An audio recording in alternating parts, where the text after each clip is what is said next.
All right, guys, welcome to the live stream. Back again. We missed last week because I was down in Phoenix for those classes I was teaching, but we're back this week and we got some fun stuff to play with. So hope everybody's doing great this Friday. Let me just make sure okay, we don't have any feedback coming on. So today, when I was down at Chad's shop, he was showing me some new molds that he has that he's selling, and I thought, well, he gave me some, so I wanted to try them out, and I thought it'd be kind of fun to play with on today's stream. So let's switch camera views, and I'll kind of show off these new molds. They're pretty cool. It's a really interesting idea. So they have these little silicone plugs in them that help for demolding, and you don't have to like unscrew anything. It's just a block of HDPE that's been milled out. But it's kind of cool. You can kind of use one of those little punches to pop your blanks out. It just kind of helps out. So I thought it'd be pretty fun to play with these things, see how they work. And they got a bunch of different types. I think he's got from like maybe even one single blank. Obviously I have a 2. He's got like 3, 4, and then I also picked up a 5 blank mold. So I thought we'd see how they do. Kind of a cool thing. So let's see here. Let's switch to this view. So one other thing that I want to mention about these, he's going to be making full block molds, like like I use these kind of, and they'll have that easy demold type thing. A couple of little holes that you can kind of demold them. I think they're kind of still in testing phase, but I thought it was a really cool idea, something new in the, it's kind of hard to really come up with new inventions when it comes to, molds, I think, and I thought it was kind of a cool idea. So it should be pretty fun. And then what we're going to be doing, actually, I got to switch back to the other, Jamie with the super chat. Thanks, brother. Double the super chat because I wasn't here last week. Thanks, man. I appreciate it. So let's switch back to this view. So what we're going to be casting today, I got a huge box of all kinds of stuff from Frank. He's one of my patrons. And so we got some pasta here. So I thought we could kind of toss some of those guys in there. He sent me some cutoffs. These are always kind of fun to toss in, cutoffs from other blanks. And they're kind of like chipped up. I think he broke them up a little bit. So that'll be kind of fun. These are like cellophane kind of, I don't know, unicorny bling kind of things that I thought we could kind of throw in. We can kind of mix and match all this stuff up as well. And then in the oven right now, these also came from Frank. He sent, I think these are like real sponge or something. I don't know. Does anyone know what this is? Looks like sponge to me. So we can make some SpongeBob pen blanks. And he also sent these, what are these called? I can't remember help me out again. I can't remember what these guys are called either. But what I did, I'm actually going to toss this back in the oven to keep them warm. What I did, they were full, and I cut them in half. And I'll be right back on camera. I'm going to get one. I have another one of those somewhere. What do they call these things? Totally forgot. Somebody said it, I bet, already. Maybe not. Anna's in. Sweet gum pods. There you go. So anyway, he sent them to me this way. They're stabilized. And what I did, I have to go get I came up with another brilliant use for aluminum honeycomb. They're kind of hard to hold. And I'm not a big fan of like holding something like that and bandsawing it. And stabilized ones are harder, so it's kind of a little bit hard to do just like hand sawing. So what I came up with, I just had these little cutoff things, but I basically just held the thing with aluminum honeycomb and then just, shoved it through the bandsaw blade. And I figured that, that way at least my hands are a little bit away from the blade. It just gives me a little buffer. And if you really wanted to, you could even, put a clamp on these things and get your hands pretty much out of the way of the blade. But kind of an interesting use for honeycomb and a little bit of a safer way to cut these guys. These sweet gum pods are kind of notorious for air pockets because they have all these little holes. So I cut them in half. Hopefully that'll kind of help a little bit, but the honest truth is those things pretty much, you're kind of guaranteed, you're kind of guaranteed to have, a couple little air pockets in most cases. It's just kind of hard to avoid. What I'm going to do to try to minimize that is, you cut it in half, and then that way you don't have, I don't know, I'm going to put them in, sideways. So let me grab one. I'm going to push them down into the mold instead of pouring resin over it. And I'm going to push it down in, sideways, and hopefully that resin will kind of fill those little holes and will minimize the pockets of air. But like I said, I'm not even crossing my fingers. There's probably going to be a couple air pockets in those. I quit selling them because of that. I found pine cones are a little bit better. They don't do that. So anyway, let's stop real quick and see what. Man, you guys are just chatting it up. While I'm kind of reading this, I'll give you kind of a little bit of an update on. So I went down to Phoenix and we did some classes, and everything went really well. It was really fun. We had a beginner resin casting class in the morning, and then I did a couple of one-on-one classes in the afternoon, and it was really fun. I had a great time doing it. It was great to hang out with Chad also in his shop. It's kind of a short trip for us. I was doing some family stuff, and then I was just at Turner's Warehouse for one day.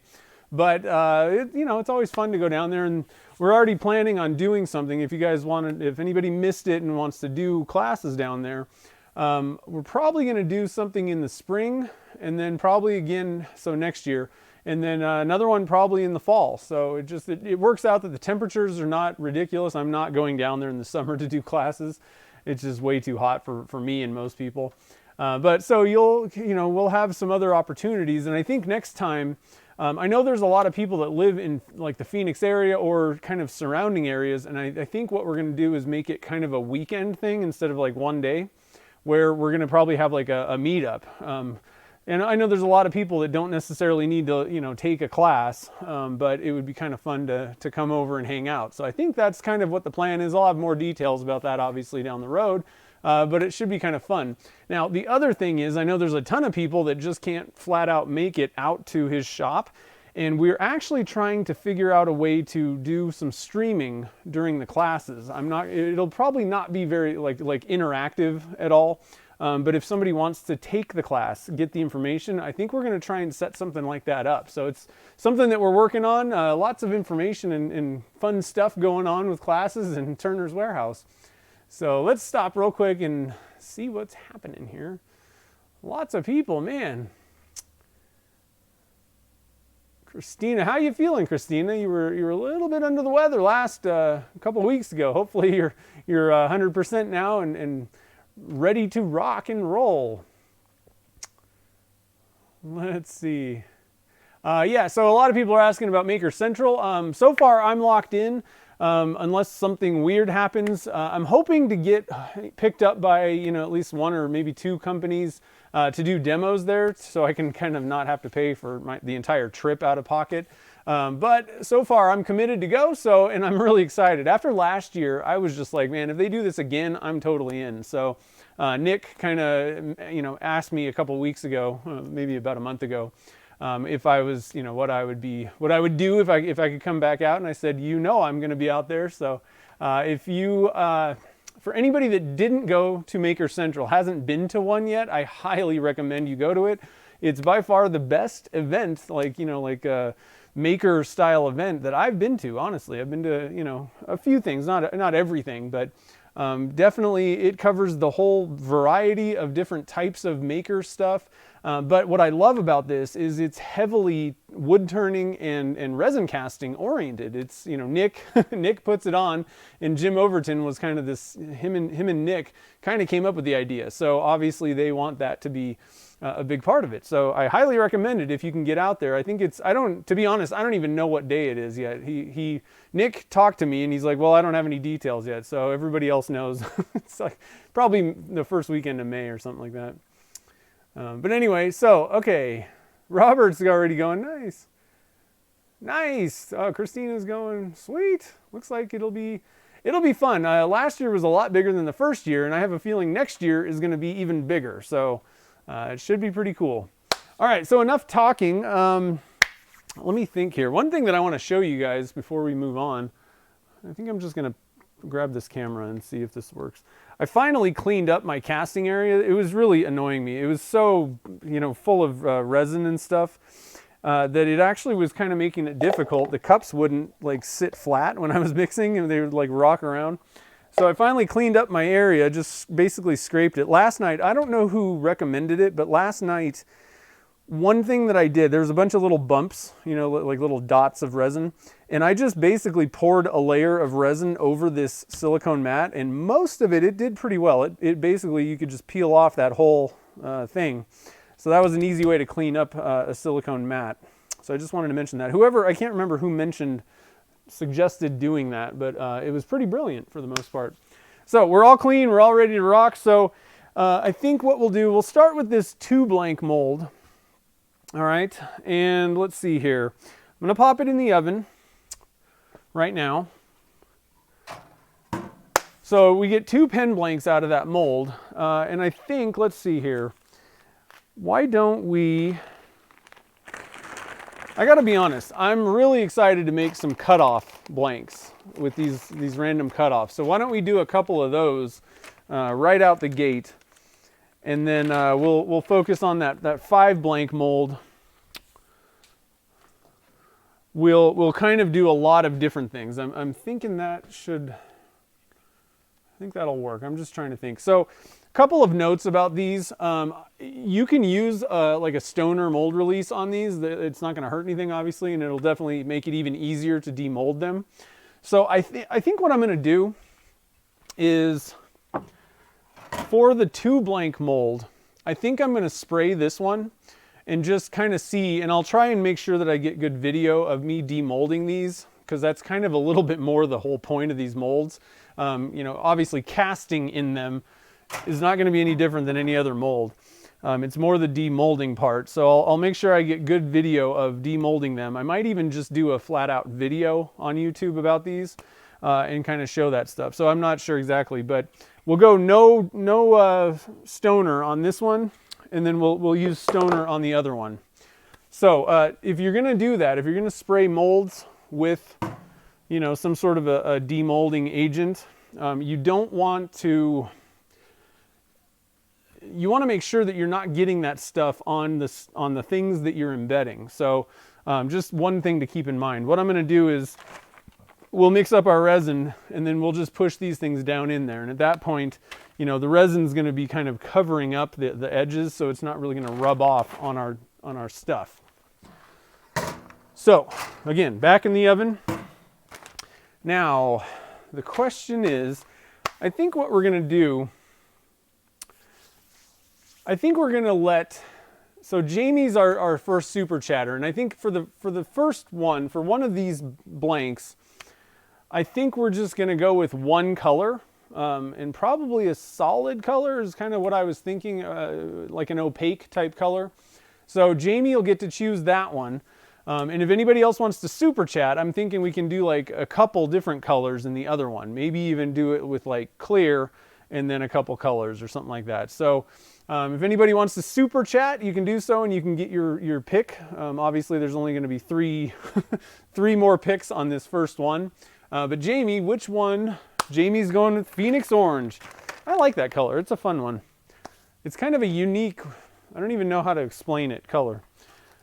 And I really like it. So good choice on that one. It's really bright too, which I think is going to be good for this type of a casting type thing. I'm going to grab that. I'm just going to grab my whole box of Caster's Choice mica powders. I'm telling you guys, I really need to come up with a better solution. So actually, one thing I'm going to mention, I usually kind of take the week between Christmas and New Year's off of work. I'm not really doing much with orders and or videos or anything like that. And I think this year, what I always find is it's kind of a dead week because I can't really go snowboarding that week because I'm blacked out on my pass. And so I think this year what I'm going to do, I've been kind of annoyed with how my shop is set up. So I think I'm going to take that week and rearrange and kind of upgrade the shop. I think it'll be kind of fun. I'll probably shoot some video of it too. So we got Phoenix Orange. So Julie wants to pick a color. So One of the rows here, this is going to be a little bit hard to keep track of, but one of these, Jamie picked Phoenix Orange. That's all we're going to put in that one. And then we're going to dump some chunks of, the pen blank chunks. And then for this one, the other one, Julie and Jen get to pick, and then we need one more person to pick a color, and we'll do a 3-color kind of thing. And since Julie did the first super chat, I'm going to leave it up to you. If you want to do clear, you'll get to choose that. So you're going to be the one, you're the pivotal person on that. So if you want clear, you choose clear, and then the other 2 people can choose the colors in that. I don't know if that's very fair or not, but so I thought I don't know. I think it kind of is. So let's see here. We got, let's see if I missed anything. Julie wants green. Okay, so assuming you want to do 3 different colors, we're going to go with green. And Jen wants, what do you want, Jen? Mint green, actually. I might be able to do that. And I'm going to get my little book of notes out here, get that thing ready to go. One thing that I'm excited about, we bought, so you guys have probably seen ads for like those, like the foam mattress things. And there was a showroom down in Phoenix, and we ended up buying one. So let's see here. Did Jen pick one? I don't think, did Jen pick one? Gold. Oh, your dead car. What happened?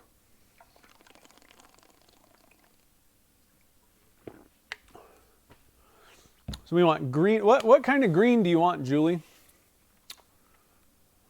Billy's like, oh. I mean, she did say something. Oops. So let's see here. I'm going to write down some notes. Date. I got to turn my pen on here. 11/15. Man, the month is just. The end of the year is coming up quick at this point. I'm getting a little bit. It's getting crazy. It's getting crazy, guys. So we're doing maker. Okay, so and the one thing I want to mention, the brand name for these molds is Maker Select.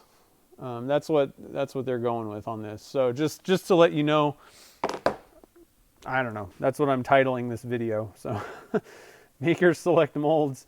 Number 1. So the first pour, we're going to do the 2 blank mold.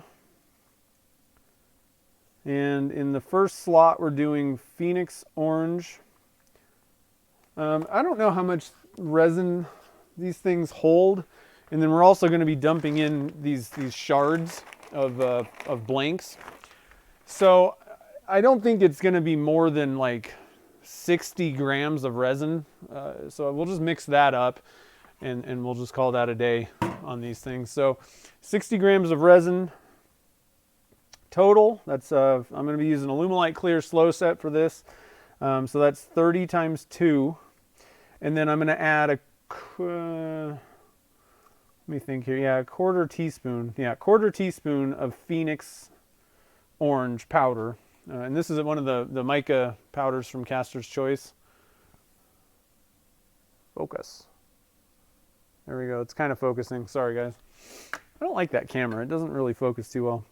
And then for the second slot, we're going to do 3 colors. We're doing mint, or not mint. I don't know if it's mint or not. Someone said mint. Green Lantern Green. If you want, we could do transparent green. That would be kind of cool, I think. I don't know. So let me know if you want that, like a transparent kind of green thing. That would be cool. Other than that, I would go with, Julie said emerald. So if you want transparent green, we can do that, or I'll just use emerald green, which I think is, yeah, I think you're right. I think that would be a good one. I'm going to switch to the other view. I think that's a pretty good Green Lantern green. You're right. And then Jeff gets the last color. So let me switch back here. Okay, we're going with emerald, gold, and I got some gold. Let's see, what am I doing here? I got gold right here. Caster's Choice gold, and Jeff wants... How's it going, Mike? You should go to Maker Central, Mike. Mike goes to a lot of the different events all over the place. I think you'd really enjoy Maker Central. Oh, one other thing, I'm wearing a new hat, guys. Turner's Warehouse has new hats, and I got one of them. And the cool thing about these is they're super cheap, and they're really nice hats. Like, I really like them. I had the other one. I got this one last year, or sometime earlier this year, and this one was a good one. I really like the Flex. It's not like Flex Fit. I don't know if anybody knows what that is, but it is the same thing, but it's called Auto Flex, and it actually fits my head better than Flex Fit hats. So I just wanted to mention that. Pretty nice. I like them. Yeah, these are new molds.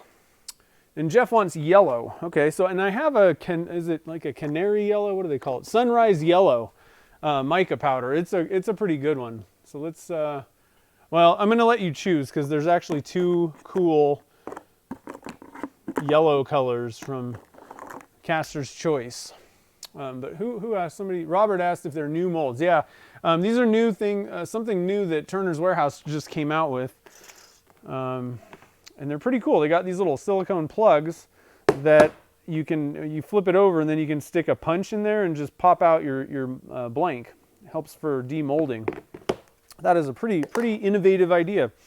All right, so Jeff, this is Sunrise Yellow. We're talking like canary yellow there. And then, or there's also neon yellow. And that one's just a little bit more bright, kind of crazy yellow, a little bit brighter, neon-y. So let me know which one of those you want. Jeff wants Sunrise. All right, cool. All right, so let me write down that information. So I'm just going to kind of point this down. I'm just writing notes. I always take notes on like every single pour that I do because that way you can recreate something if you want, or you know, later on if you're doing experiment. This really helps when you're doing experiments. You know, you can kind of write down all the stuff that you used. I talk about I write down the mold that I used, the resin. Actually, I forgot to write that, but luckily I have mine on video right now. But slow set clear from Alumilite, and then I write exactly what I put in there. And then later on, you can go back and, if you were going for something specific and it didn't really work out, or something unexpected happened, or it totally failed, or, whatever may be the case, if you have a notebook, then you can write down notes, and hopefully the next time you get better results. That's the whole, point. Another way that this really helped me personally is when I started doing color matching. The only way that I know how to do that is you have to do a billion experiments trying to get the right combination of colors. And so, the book really helped me when I was doing, testing for that stuff. So just kind of want to mention that. So the second one is going to be about 60 grams total, again, which is 30 times 2. And then, we're just going to kind of split it off into, 10, I guess. Or, let's see, all right, 60 divided by 3, 20 grams each, total amount of resin, so 20, and we'll just put an 1/8 teaspoon, that should be pretty plenty, of each color in there. So we're going to do emerald, can't spell, green, gold, and we're doing let me make sure, sunrise yellow, I think, right? Yeah, sunrise yellow. I'll get the camera in closer when we start mixing this up. So if anybody's just joining the fun, what we're doing is I have a 2 blank mold of these. It's just basically, instead of 5 slots, there's just 2 of them. And we're gonna cast some chunks of, these are like cut up, pen blank chunks, offcuts. that Frank sent in. So I thought that'd be kind of fun. So let's get gloves on. Let's get going here. What's happening in the chat? Anything? You haven't missed anything yet, Chris. Thanks for joining the fun today. Just getting started. So the only thing I guess that you kind of maybe missed. I'm going to switch views again because the reason I'm doing this, what we're doing today is testing out these new molds. Maker Select, their Turner's Warehouse is selling them. And they're just milled slots. So you don't have to take off, unscrew anything, but they have these little plugs in them, which helps you to demold your blanks. So you flip it over, put a punch in there, and you can kind of tap out your blank, which I thought was a pretty cool little innovation on mold making. So we're going to try them out. And on the first test, we have a 2-slot mold that I kind of mentioned. We're going to be doing a couple different blanks and that using the cutoffs that Frank sent in. And let's see, on this one, we're going to spray it with Stoner mold release. On the other one, we're not. So let me spray that real quick. I'm just going to shoot it kind of quick over here. So I'll just kind of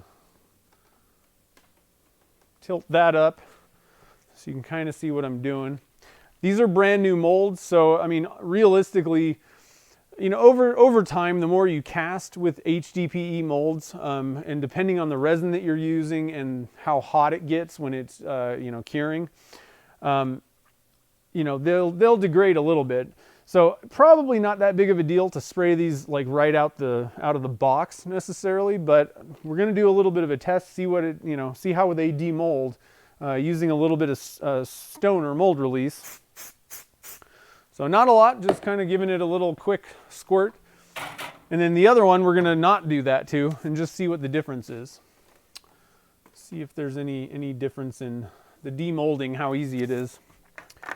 In general, I kind of recommend using mold release, even if you have something like this that's easier to get out. It'll kind of prolong the life of your mold typically. So I generally, if I'm using Alumilite Clear or epoxy, I will hit it hit a mold like that, any HDPE molds with a spray. I typically don't spray silicone molds. I just don't really find that to be totally necessary. And one thing that I'll also mention, another reason why I like Alumilite Clear, it's a polyurethane resin, which doesn't really, and it's a lower temperature setting resin, which also doesn't really, wear on your molds as much as, epoxies tend to be stickier, just in general. And then they also, most of them, heat up higher when they're curing, which also kind of, wears on that mold. So even on silicones, epoxy can kind of wear them down a little bit longer. Frankly, Alumilite Clear just doesn't do that as much, I don't find. So just kind of wanted to mention that. Couple little random tips. So total resin, what I'm going to do is I'm just going to mix up like the entire amount of resin for both of those slots, which is 120 grams total. 60. I'm actually, you know what? I don't want to be under on this, so I'm actually going to mix up a little bit extra. I'm going to change these numbers slightly. We're going to go with 80 grams. Like I said, you're better off having extra. You can just pour it in a tube or do something else with it than being under. So we're going to go with 80 per line and just see what that does. So now it's going to change it to 40 grams times 2. Alumilite Clear is a 1-to-1 ratio, so 40 grams of part A, 40 grams of part B. And then we'll do that with our Phoenix Orange. And then for the other one, we're going to do 80 grams total again. And then we're going to go, how does that break up? Yeah, it's going to be kind of odd.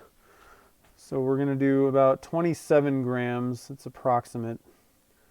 In each color. We're doing 3 colors with that.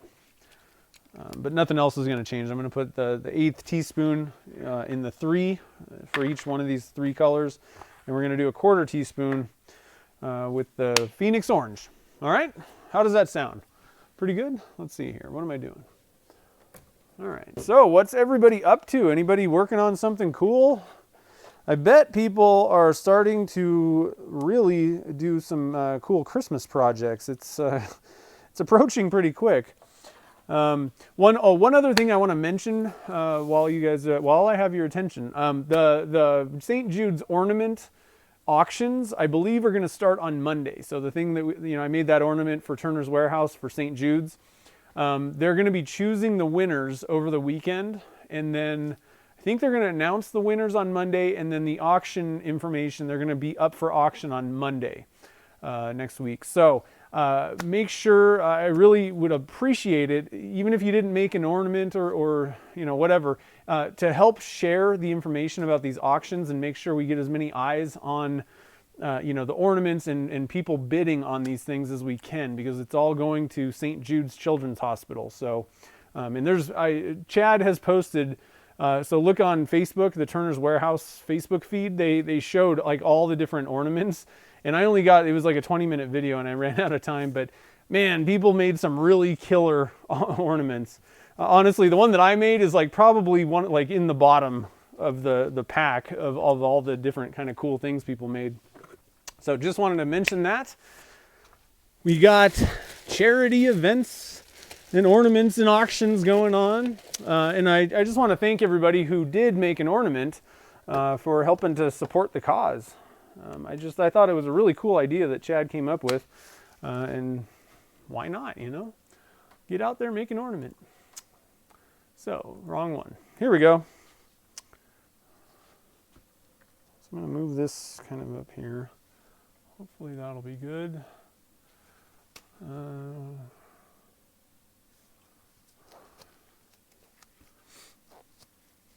Day off, huh? Nice. Yesterday was supposed to be my day off, but I ended up still coming to the shop. I didn't really have a whole lot of... Oh yeah, spray the holes.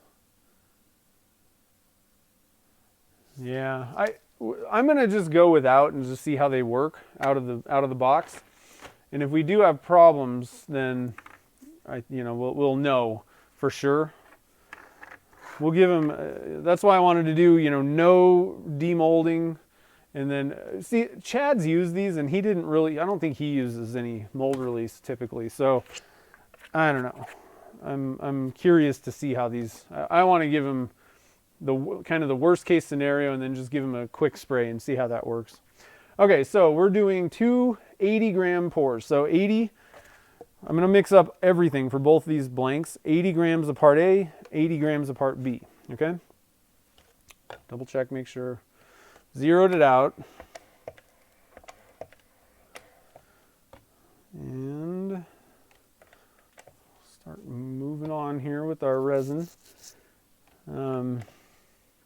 What else is happening? Man, we haven't gotten any snow up here yet, so the snowboarding season, supposedly one of them's supposed to be open right now up here, but the rest of them are supposed to open like November 20 something.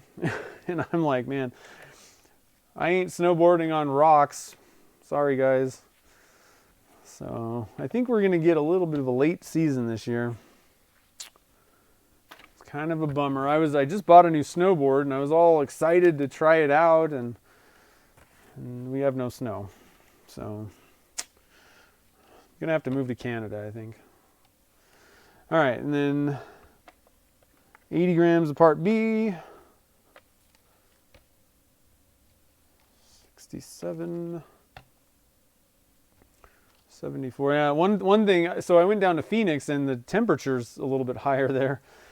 So I had to adjust, That's one of the things, if you're casting in different, areas, places and stuff, different shops even, you got to be ready to adjust things because things can kind of change on you.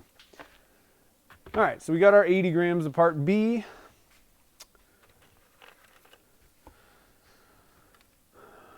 Let's mix this up. Where is the camera pointing? Hold on real quick. I want to get this thing kind of... Yeah, there we go. Yeah. Okay. So, mix this up.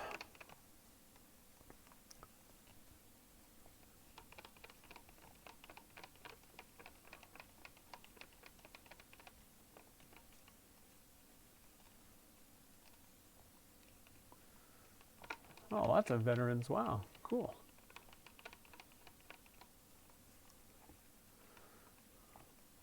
Happy Veterans Day, and thank you guys all for your service. I was traveling back home from Phoenix on Veterans Day.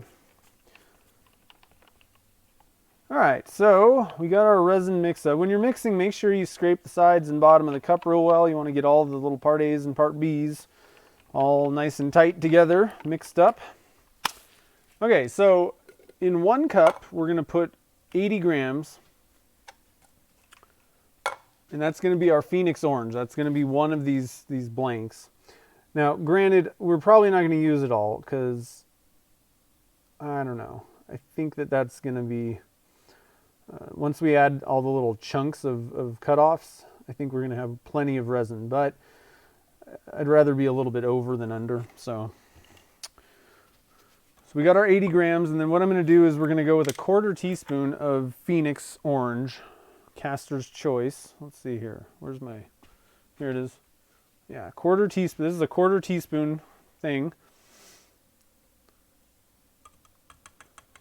I love this color. This one's, Phoenix Orange is one of my favorite Caster's Choice colors. Nobody else really has one exactly like it. That I know of, anyway. It's like a pinkish orange kind of thing. I don't know. Melon, maybe.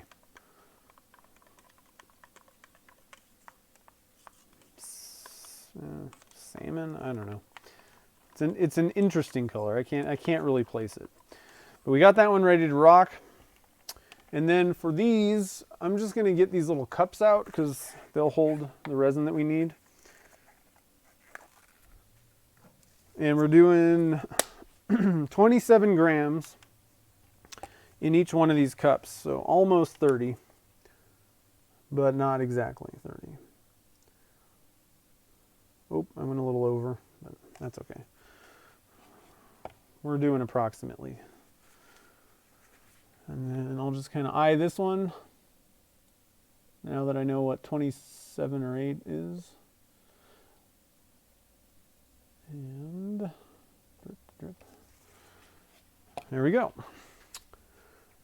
And then we're doing 1/8 teaspoon. Let me just get this thing out of here. I'm gonna wipe off my 1/4 teaspoon thing, measuring spoon.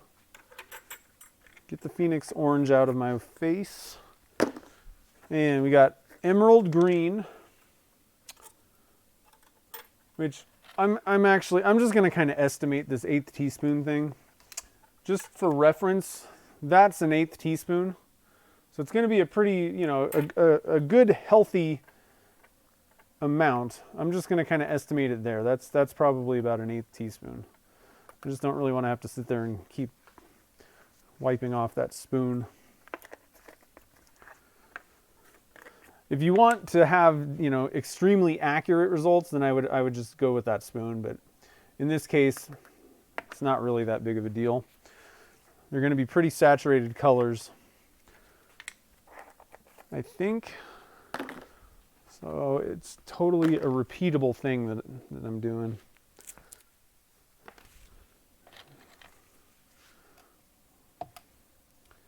And some gold. And just to let you know, I don't even think Chad actually uses any, oh, I should have kept those mixing sticks. Oops. So I could mix the stuff in. Chad doesn't really use any kind of mixing spoons or anything like that. He just kind of eyeballs it, but he's been doing it quite a long time.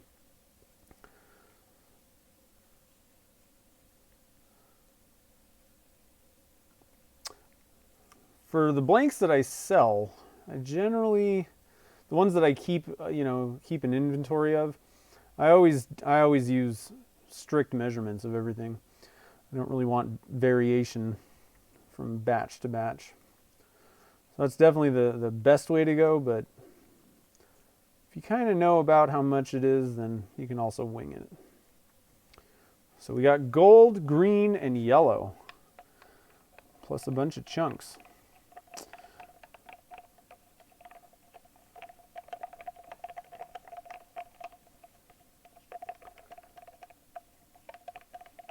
All right, so I think we are pretty well. I'm gonna give these a little bit of a mix. I'm seeing a couple little floaties of unmixed in mica powders.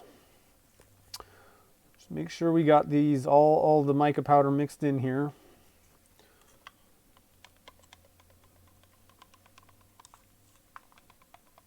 Okay, you got that ready. Our mold's nice and warm. Actually kind of hot. Dang. Whoa, what's up with my oven? I hate these ovens. They're all over the board. All right, so what I'm going to do here, I'm going to tilt this down first. I need to get better light over here. See if I can kind of... It didn't really help a whole lot.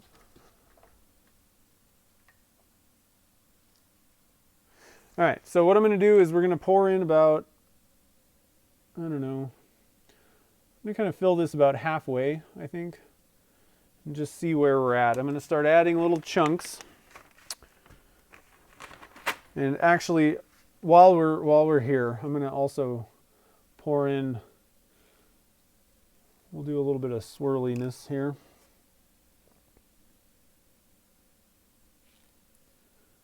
Start kind of pouring about half of the other colors as well.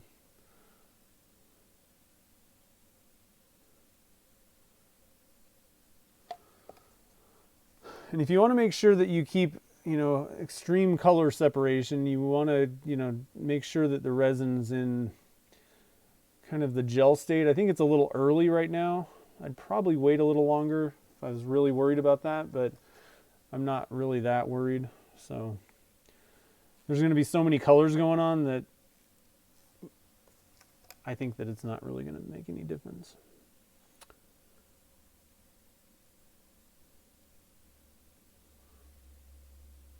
All right, so we got both of those about halfway filled up. We'll have to just see how this goes. And all I'm going to do is we're just going to drop some chunks in. Kind of just go for it, We got lots of really cool looking, that has like some silver flake or something in there. I don't know. He's been making some cool stuff. So again, thank you to Frank for sending in some pretty cool cutoffs here that we can use. I'm not going to use that one. We're going to go with different colors.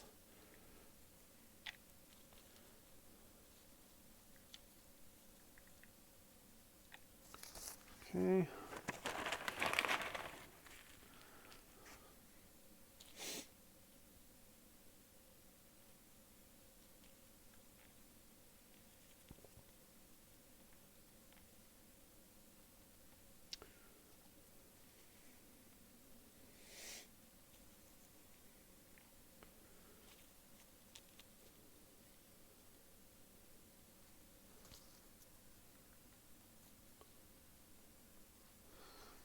And we'll just put that one right there. Okay, so we're just going to kind of top this off a little bit.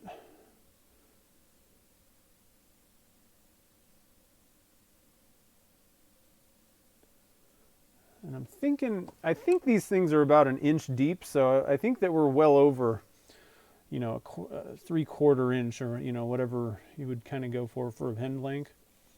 But that's okay because then we can kind of cut it the way we want.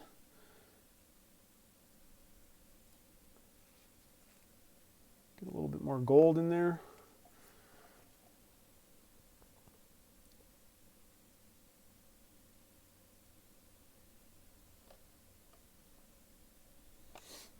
And some green.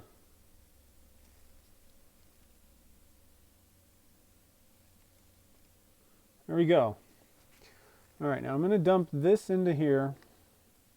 I don't know what temperature we're at right now, but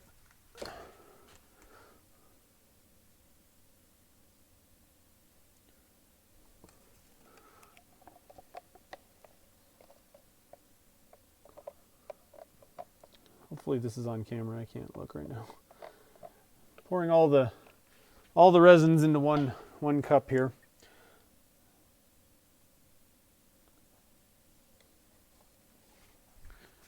And then what I'm going to do real quick is I'm going to toss this in that pressure pot. It's getting kind of warm here, so I'm going to get this one in. Oop. I don't know why my oven doesn't work. I beat it up.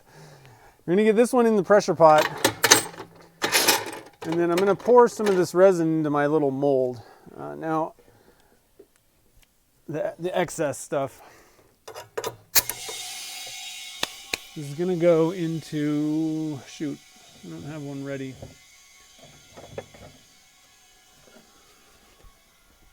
And I'm pressurizing that to 70 psi.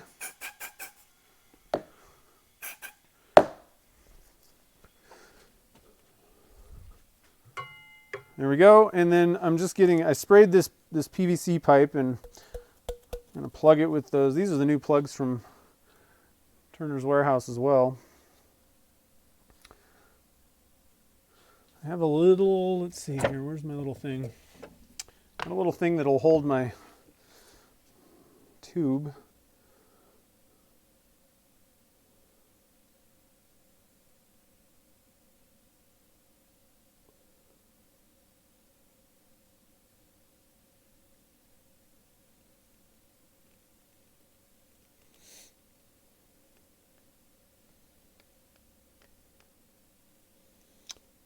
All right.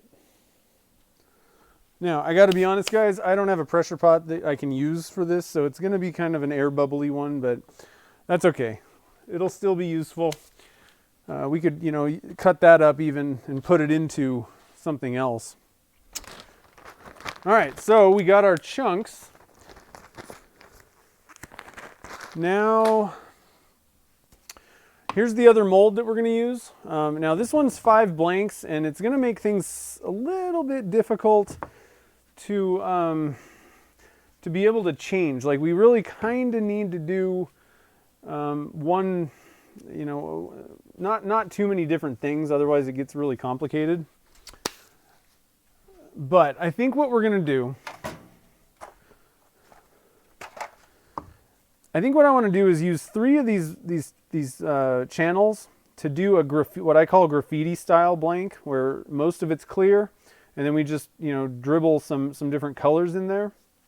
I really like that. And then for these other 2 slots, I want to do one using this sponge material, SpongeBob pen blank. And then the other one, we're going to stick these little gum pods in.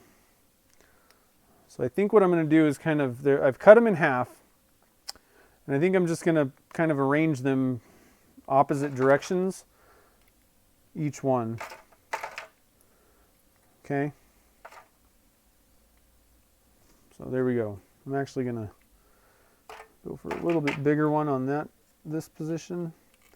So that's what we're going to be going for these. Again, these are just going to be the clears. Chad told me that he showed me a kind of a cool way to pour those graffiti blanks that I wanted to give a whirl. I wanted to give it a try. So the way we can do this,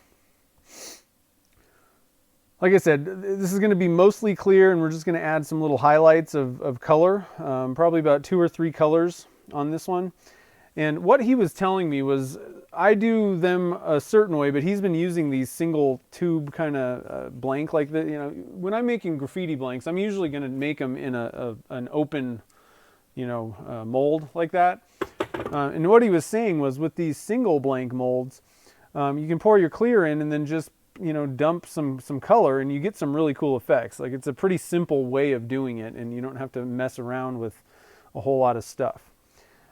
So, and then for these, I think we can just use whatever colors that we use for these 3. I think to make it make it a little bit easier to mix everything up. Basically, we're going to have 3 blanks with clear. That's something that I need, that most of this is going to be clear. And then we need 3 other colors. So that's how we're going to do this. Hopefully that made some sense. Hey, Bruce is here. What's up, man? So if anybody wants to super chat, you can have first dibs on the 3 colors. We'll do 3 of them again, so keep that in mind. Yeah. If we get 3 super chats, we're good. Otherwise, I will pick the colors.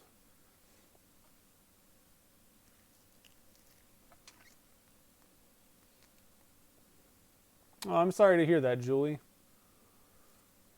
Yeah, you need to get in the shop. Get your mind off of that. So I'm going to put these back in the oven for now.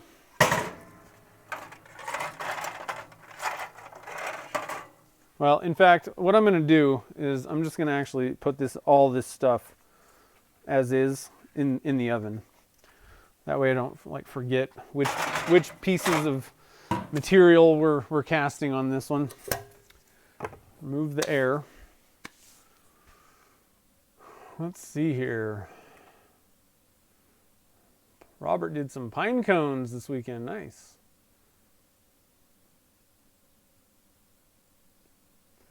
All right, Anna. Sleep tight. All right, so I'm going to start kind of working on the write-up here. All the stuff. Let me get my gloves. First, I'm going to take a drink. Oh, I forgot one thing.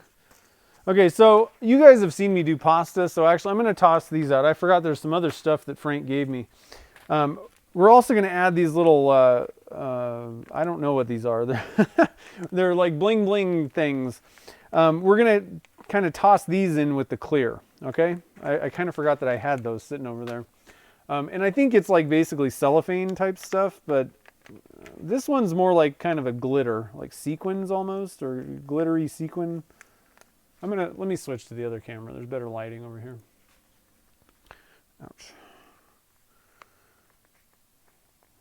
See these little guys? It's kind of like glitter in a sense. And it's got kind of different sizes of it. And then this stuff is more like just like cellophane type stuff. And one thing that I will say, I'm not going to add a lot of this. Oh God, I just dropped it. I just dropped it all over the floor. Oh no. Oh, there's our cellophane all over the desk. Luckily, there's still a lot in the bag. But what I was saying is, one of the problems with this stuff is it doesn't really stick to resin very well usually. I've used similar type of stuff. And so I'm not going to add a whole lot because it can kind of just cause an area where there's like a crack in the blank. So we'll maybe add a little bit of that stuff to one of the blanks, and that's it. But I can't believe I dropped all this. Look at this. I'm just going to leave it there for now. I'll clean it up in a minute. Anna wants red. Okay, sweet. Wedding confetti. Yeah, confetti kind of, I guess. I don't know. I'm not sure what Frank called it, if he called it anything specific. All right, so then number 2, we're doing the 5 blank mold. I figured he asked me which ones I wanted. He has like 2. I don't know if he has a single blank mold or not, but there's 2 and all the way up to 5. And I said, well, I may as well take the 5. And I think I like 2. A lot of times 2 blanks I use a lot. So doing that, we're going to use slow set clear. And let's see here. So we have 5 slots.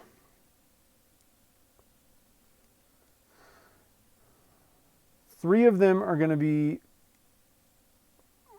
clear, what I just call it graffiti style. I don't know. That's just what I came up with for that. So we're going to do red. You got anything else here? And I think what I'm going to do, red. How do you feel about fluorescent red? Oh, that's the wrong camera. Well, I'll just use this camera. How do you feel about fluorescent red, Anna? That'll be a fun color. I don't use that very often. Or we can go with like blood red or like a mica powder or something like that.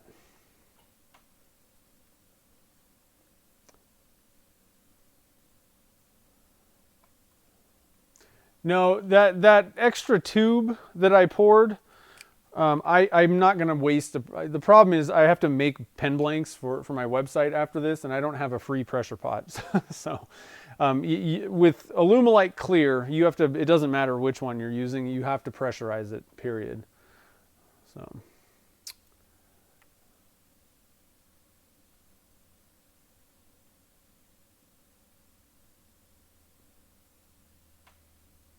Yeah, well, there's nothing going on, guys. There's nothing really going on. That's the problem here. So anyway, I'm just writing stuff down. So we got red, and I think I'm going to be picking the other colors. So let me know, Anna, if you're good with fluorescent red. I think that would be kind of cool. And then I'm going to go with, let's see here, red.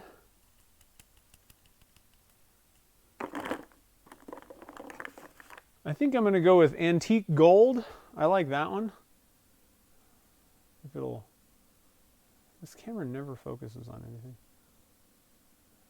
There, we're kind of in focus back here. Anyway, antique gold is a good one. And did Anna leave already?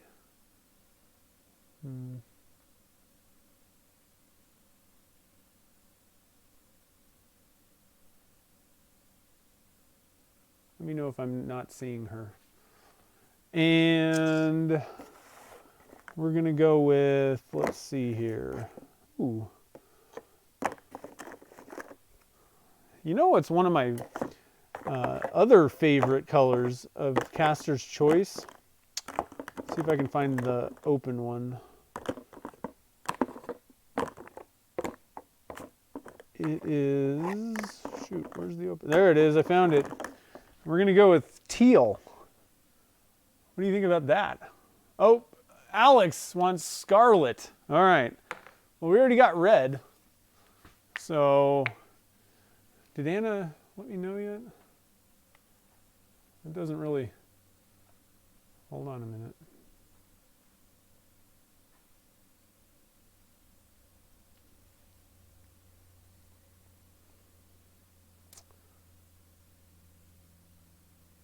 Scarlet, huh?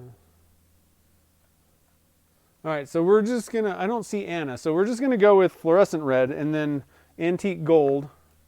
I might switch that up though. And then scarlet.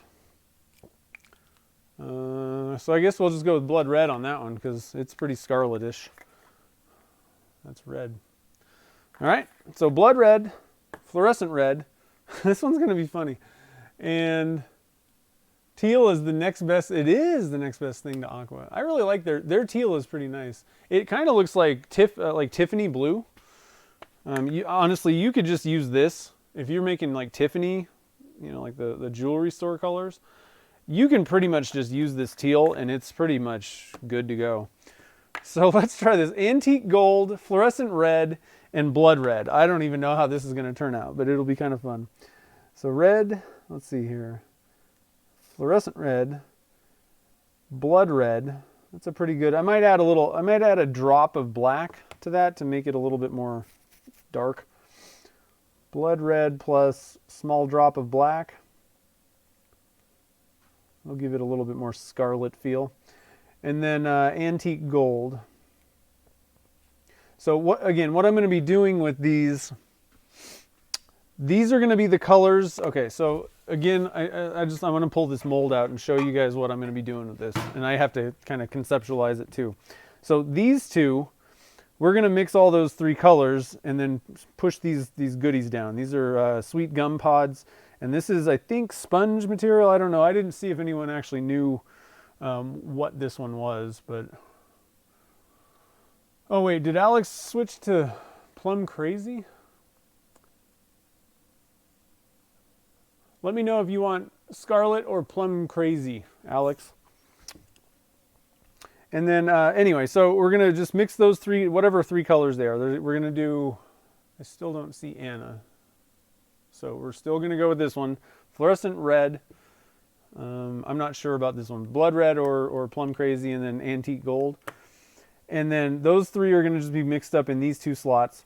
And then in these three slots, we're going to make most of it clear and then just dump the three colors, like dump it straight across and just kind of add little wisps of it in there. So it'll be kind of a really super deep color, you know.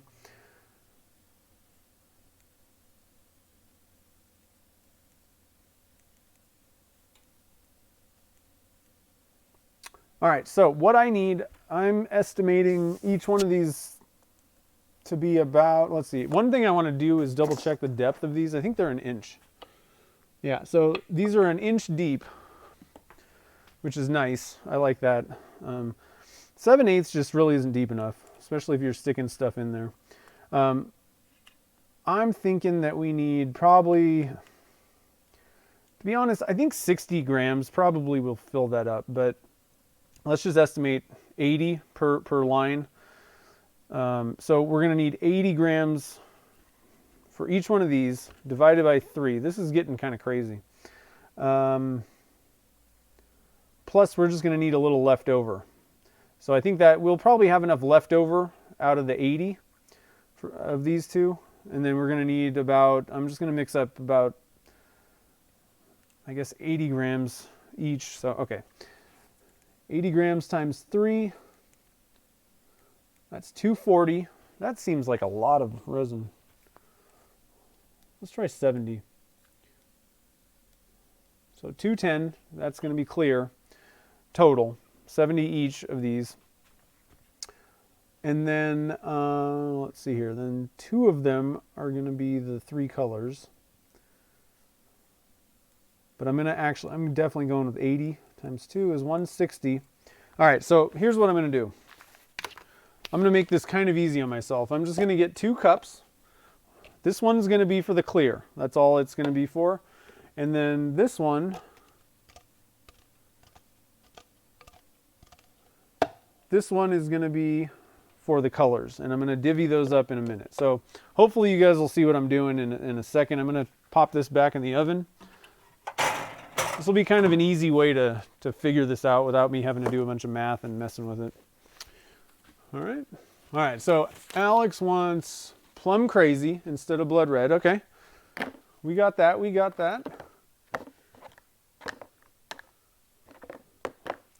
Well then, I'm gonna get, let's get a little consensus here from everybody else, because we didn't get another, we have no other super chat, right?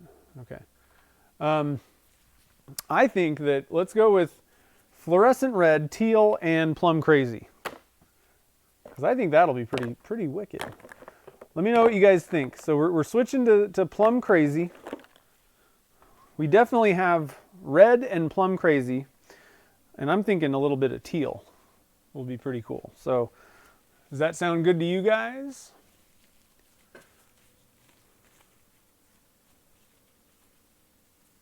Because we haven't really used teal for quite a while. And then I need to just kind of remember, I'm going to dump some of this stuff in one of those lines. I'm a little worried about that stuff not adhering to the resin. So we're just going to do that in one of them.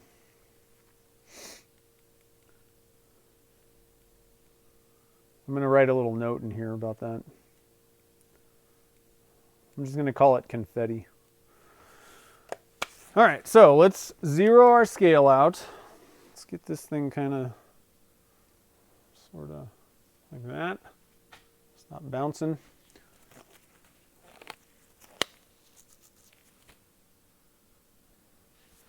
Yeah, it's fluorescent red. So it's a little bit, it's not red. It's not going to be fire engine red. But maybe this will kind of help. This is fluorescent orange. So, you know, I don't know about your screen, but this is definitely orange. This is kind of a orange red looking kind of thing, but it's definitely a lot more red than orange. Okay, so zeroed out. And the first one is going to be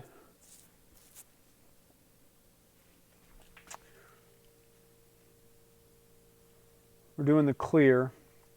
So that's going to be 105 times 2. So, and then this is going to be clear resin. So with Alumilite clear, I always add a little extra part B. So 105 and 106, that's 211 total. Okay, just double check. We're zeroed 105.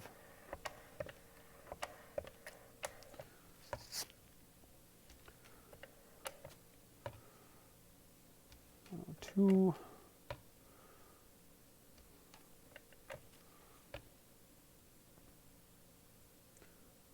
104.7. Sounds like a radio station. All right, we got our 105. Part B, we're going to put 106 in.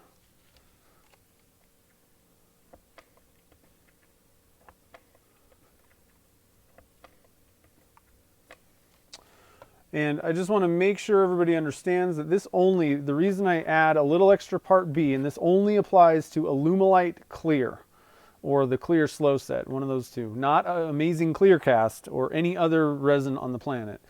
Just Alumilite Clear. And it just makes sure that you get a dead clear casting. It just helps a little bit. You do not want to alter the ratio in any other thing. This won't affect the Alumilite Clear, but you know, altering ratios in other resins will could easily affect the outcome of the resin. So don't do that. Definitely don't do it with epoxy. And part B is just the hardener in this case. I've seen people ask questions about that. You know, wondering, you know, one A and B. It doesn't matter. That A side is just whatever the company picks for their A side. Okay, so this one's going to be 80 grams times 2, 160, and this is going to be for the 3 colors. Yeah, so whatever they designate as A or B, it's a toss-up. Some companies I've seen, their A side is the resin, sometimes it's the hardener. So that's not what I'm saying. It's just this only applies with Alumilite Clear. Zeroed. I know it gets confusing, and I apologize for that, but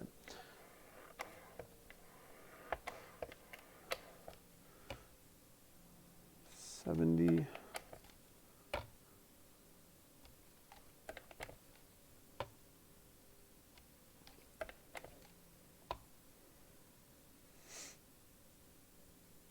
$80. And then in this case, we're adding a bunch of colors, so I don't really care about the part B. I'm not going to add any extra. It only applies on transparent stuff. Totally clear.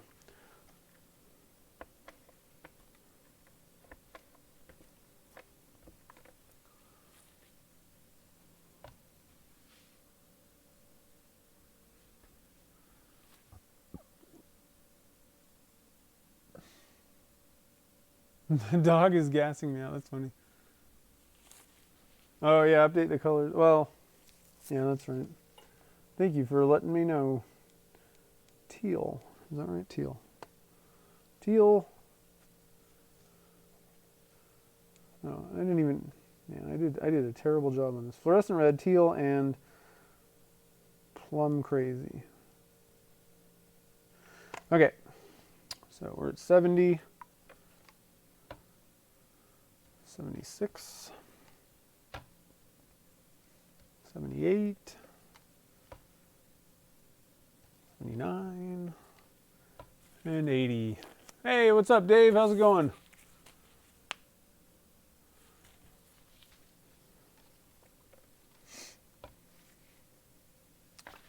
All right.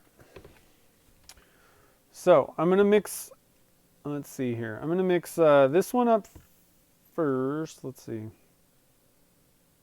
going to mix this one up first. It's the clear.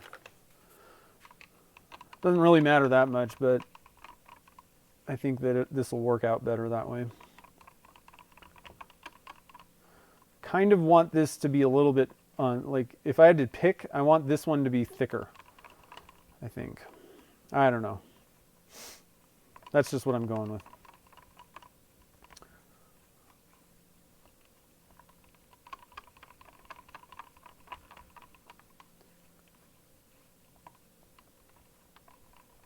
All right, so we got that one mixed. And this is going to be for the clear. The 3 slots that are going to be clear in that mold. This is going to be the rest. So hopefully we got enough. If it turns out that I don't have enough resin for some reason with the color, then I'll just kind of dump some of that clear in, because I think we're going to have plenty of that.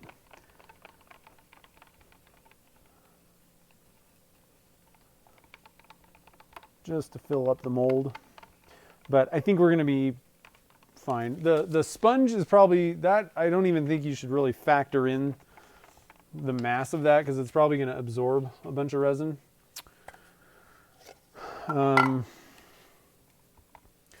But the gum pods will take up some space. So I'm just going to kind of go, let's see, what is this, 160? It's like 50 something.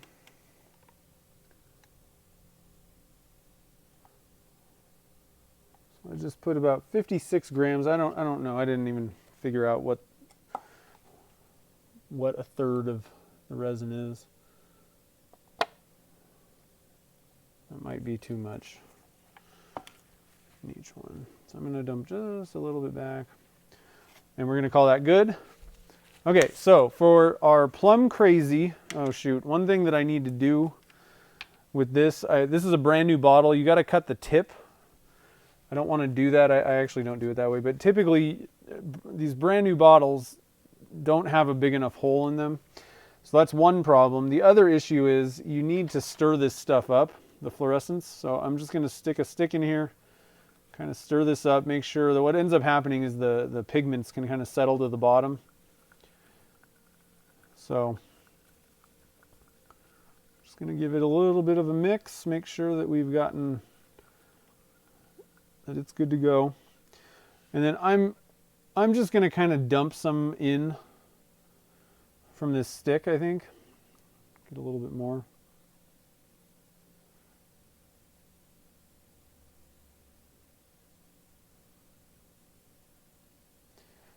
You can add up to 5% factored against the part A in the cup, or 2.5 compared to the entire thing. I'm just going to kind of wing it on this. This will be fine. So the fluorescents are kind of transparent color. You know, they're somewhat opaque, but a little bit kind of on the transparent side. I'm going to add a little bit more to try and kind of make it a little bit more opaque. The proper way to do this would have been to measure it out by weight. But we're just going to wing it because I think we're going to be fine. Now, if you do put too much dye in your resin, it can cause curing issues. So I just want to warn you about that. I think we're fine. I'm not over the amount. All right, so we got that. We're going to go with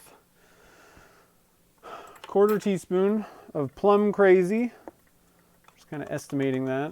It's probably a little bit over, no big deal. Oh, that's got the thing in there. Wipe off my spoon. I used to kind of spray these off with alcohol. You really only need to wipe them down. But you want to make sure that you get it completely cleaned off before you stick the spoon into another jar. And we're going to go 1/4 teaspoon of the teal as well. All right. Here we go. This is going to be pretty cool. Look at this. Look at these colors. What do you guys think of that? I haven't gotten the teal mixed in yet. I think this is going to be a pretty good one.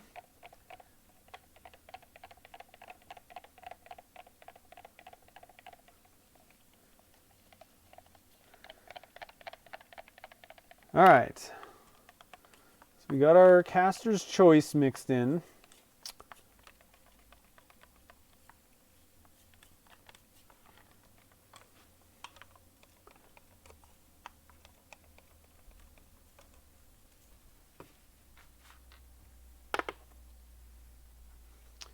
Wipe off the spoon. I'm going to check the temperature of that clear. And we're going to kind of go based on the temperature of the clear. And I'm finding in my shop right now, the temperature to kind of keep colors a little bit separated is about 105, 110. We're at about 100 right now. So we still got a little bit of time before we are ready to pour the colors together. So I'm going to cover up all of our little doodads here. Bring these things back. I don't want to forget that because we're going to put those in one of them.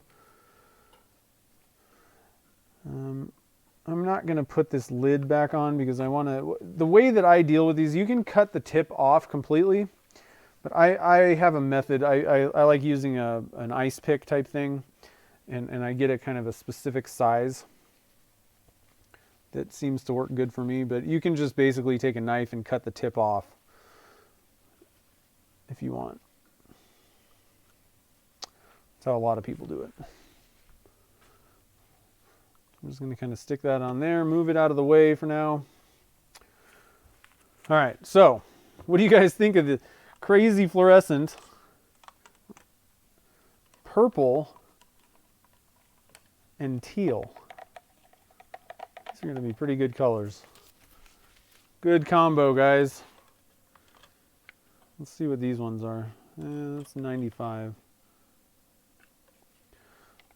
So actually, I kind of want to wait till these get up a little higher because these are going to be kind of a color swirl. And then our clear is at, to be honest, I can pour the clear and it's actually there. So we're going to start going at it here. Let's get this thing ready to rock and move these guys. All right, so I'm going to push these things down in after I've poured the resin. So I'm just going to take them out for now. Get some little, I don't want any little dust stuff in there. So we're going to pour in our clear. Hopefully you guys can see this. Kind of.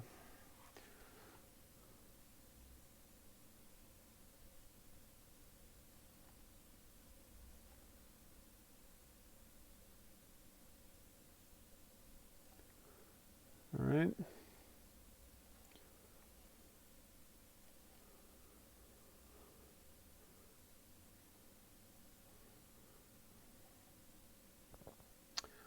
And then I'm just going to basically take these colors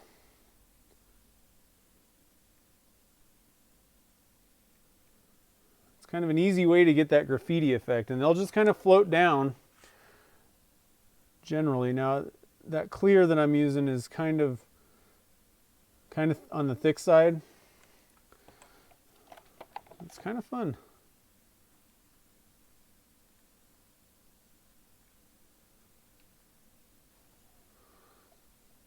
All right. And then I think I'm going to need to put a little bit of clear in these. Clear is getting pretty thick, just to make sure we got enough. So I'm going to start with that. This is something that I don't really usually do, but why don't we just do kind of the same thing here?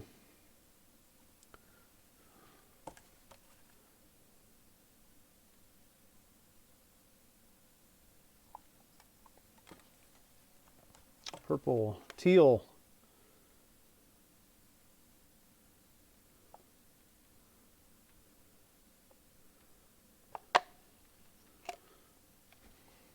Okay, so I think I'm going to fill the sponge side a little bit more.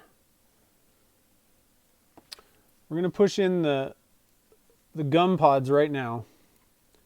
And I think that they're going to kind of fill up the slot to where we want it. So I think that's pretty good. We'll just add a little bit on the top just to top it off. And then this one we're going to add a little bit more. It's getting pretty thick, guys. This might have been a little bit more, biting off a little bit more than I should have chewed, but I think we'll be okay. And then I'm just going to kind of shove this down in there. It's kind of floating. So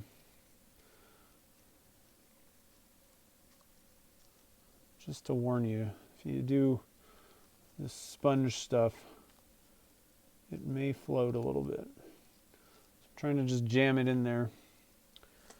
And then I'm going to pour a little bit more resin because it looks like it's kind of absorbing it.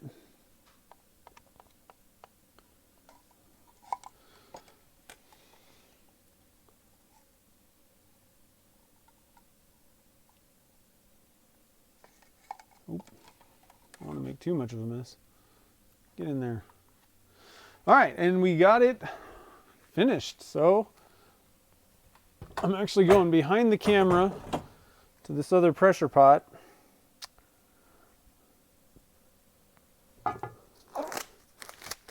Whew. Had to move kind of quick there.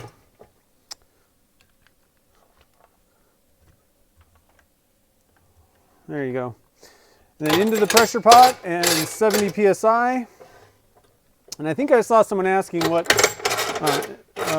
these pots are. These are not vacuum chambers. These are pressure pots. That's kind of the opposite of vacuum. But they're CA. Get away from that. CA Technologies. And it's the brand that I prefer personally. They're a little bit on the expensive side, but they're bulletproof. So just to let you know, I'm not sure exactly who. I'd have to go back and look to see who asked about that. But they're really good pressure pots.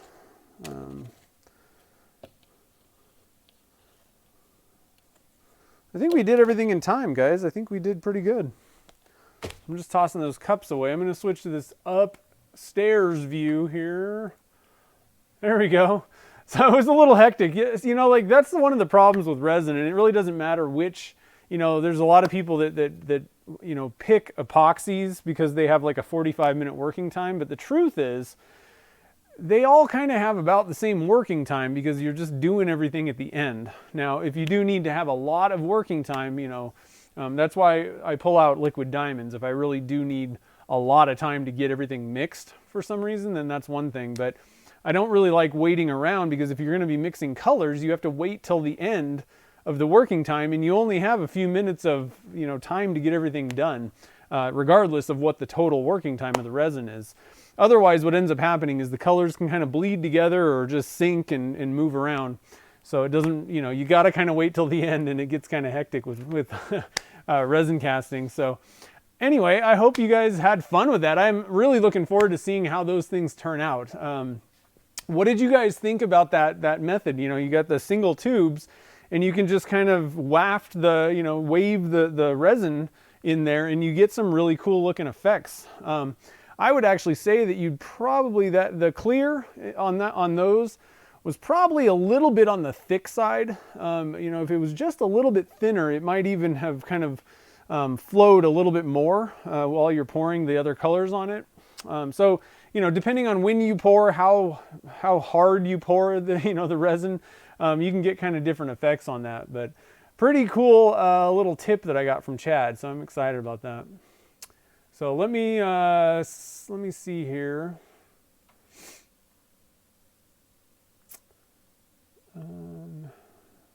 Looks like I'm not entirely sure what everybody's doing here. So I see some talk. I'm not sure what the question was, but for like how high you pressurize this stuff, the minimum, I would not let it go below 40 psi.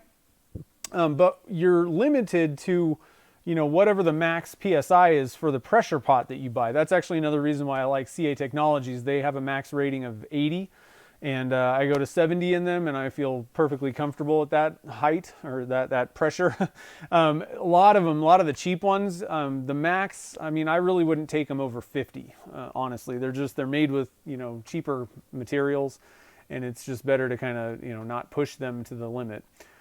So that's, you know, if people say what pressure to take it to, it depends on the pressure pot you have. So I just want to make sure everybody knows that. Yeah, ambient art. Yeah, I don't like Harbor Freight pots. They, you know, there's nothing wrong with them. And as long as, you know, they work fine. But the wing nuts are really hard to clamp down. They are just, you know, the lids can warp really easy. Another thing that I like about CA Technologies, and for the most part, you know, one part of it is just the safety. CA Technologies pots are made with good materials, and they're high quality, so I'm not really worried about them, failing in any way. But the other stuff for me, it's features. The bottom of the CA Technologies pot is barely, it has just a slight bow, whereas the other ones are like totally dished out. So then you got to kind of put something down there to even out the bottom of it. So it's just easier for me on CA Technologies. They have the feet that I can mount it, and that way the thing doesn't spin when you're turning tightening the clamps. They're actually a wider diameter than most of the other 2.5 gallon pots. I don't know. Let me see what the difference is. And this is actually one of the reasons, I just realized this when I was in Phoenix. I realized one of the reasons I don't use a rack, because a lot of people use these racks every single time they pour. And I use them for certain things, but for an HDPE, a rigid mold like that, I just put it in the pot. And the reason is because I can actually fit my hands in my pots. They're 10.5-inch diameter, which for most molds, I can easily just grab it and stick it in the pressure pot. So let's see if I can get a camera in on here.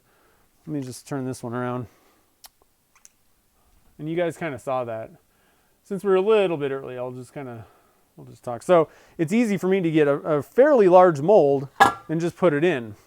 But if you're using a Harbor Freight pressure pot, which I have one somewhere, I think.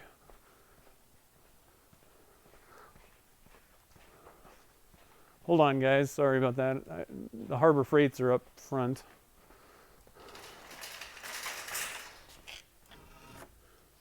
But I did start using Harbor Freight when I got into it, because they're cheap. But I don't discourage somebody if your budget only lets you buy a Harbor Freight pot, then by all means get one. But if your budget allows, I would kind of think about getting a bigger, or not a bigger one, a slightly higher quality one. So here's the Harbor Freight pot. And the problem is this same mold, it's much harder. There's really not a whole lot of room to get your hands in there. And then once it's in there, the bottom is so dished out that this thing doesn't actually sit flat. So in that case, it makes a lot more sense to use a rack, right? That makes things a lot easier. So that's why a lot of people use racks, and these racks work great, but my pots don't really require me to, so I don't, All right. So there's a couple little trivia facts about CA Technologies pots. I like them a lot. I think they're great pots. Hey, what's up, Eric? How's it going, man? Yeah, we're still live. We're actually finishing up. We just got done. Oh, I totally forgot the confetti. We'll do that on another one. There's so many things going on with those those second molds that, oh well. Yeah, and that's another thing. A lot of people kind of think like, oh, this one's like got a deal. Like there's no deals on these pressure pots. It's the price tag it's just a function of the materials and the quality standards of production. So if you're buying a cheap pot, it's made with cheap materials and it was made with low quality standards. If you're buying an expensive pot, now like at the upper end of pressure pots, there's Binks. And they're made with extremely high quality, high quality standards. So high quality materials, standards, and then they also pay to have them ASME rated. So they're tested to make sure that whatever the pressure, max pressure on the pot, you're guaranteed that it's not going to fail in any way because they pay for that. But you pay as the customer for that testing as well.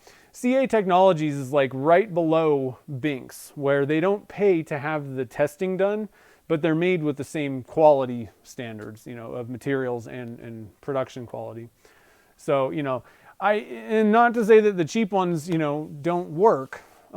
There's actually some pretty decent cheap ones that have good features in them too.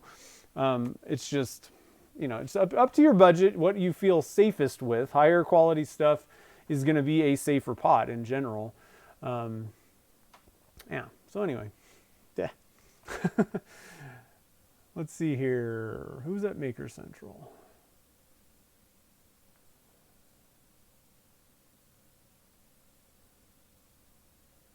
let's see. Yeah, so Fran, the diameter of the CA Technologies, it's 10.5. I forgot to measure the other one.